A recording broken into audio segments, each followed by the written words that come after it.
Hey everyone, Rachel again for this week's episode of That's My Spin.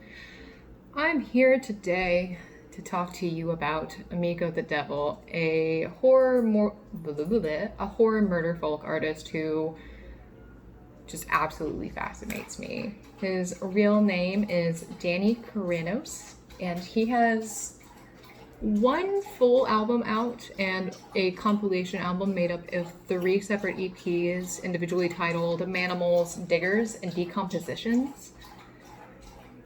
And it was the Volume 1 compilation that actually turned me on to this artist. I initially loved that he wrote about serial killers.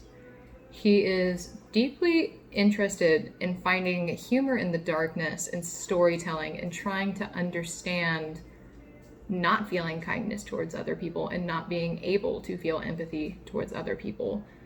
A lot of these songs are almost written as love songs from serial killers. The first one I ever heard was called Dahmer Does Hollywood, and it's about, you guessed it, Jeffrey Dahmer if he was a Hollywood starlet and if you had a night on the town with him.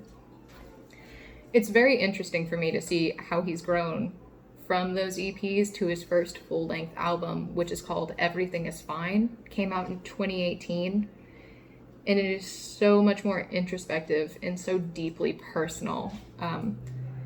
Two of the songs on there that always come to mind for me when I think of how deep this album goes for him is Cocaine and Abel, which is about the death of one of his close friends. And he has talked about how he feels in adult life that he took that friendship for granted and that he betrayed the brotherhood, which is the direct reference to the first betrayal of the brother with the name Abel. It is an amazing song, and I weep when I hear it. I genuinely weep. Another song on there that hits me in a way that I just can't even explain is the song The First Day of the End of My Life.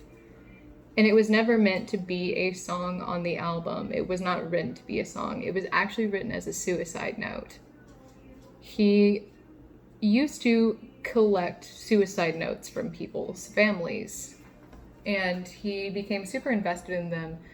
And then one day, in a blackout moment, wrote a suicide note himself. He couldn't find a reason to go on, and he just felt deeply hopeless and decided to give it one more shot. He decided he would put it to music, and if he felt better, that was it. It was okay.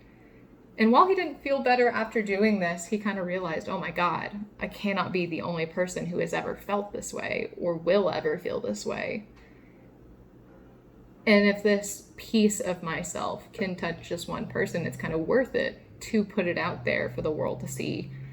And it's just amazing. It's one of those songs that even listening to it, you understand that it just can't be fiction, despite ending with a different name and having never meant to be a song. You know that it comes from deep personal experience. Loved it so much. And then he also has a way to find humor in darkness that I completely love and understand, because I also tend to go for humor when things are feeling a little bit too heavy for me. A great example of this is actually going to be a song called A Perfect Wife, which is very much about the abusive husband, and it even has a part 2 where the wife gets her revenge on said husband, despite having killed him in the end of the original tale. He is from Texas and is a solo project, and his following is pretty cult. There's a fellowship on social medias where all of his fans have kind of made a little group where they talk, exchange stories, and how Danny has helped them. And even the man himself has taken to saying, "We are Amigo the Devil," in reference to how his fans are the reason he is still going and still alive. I think he's an absolutely fascinating artist, and I can't wait to see what he does next. You can find him on Spotify, Apple Music, and he has some really amazing videos on YouTube, such as his Grotto Session series. It's beautiful.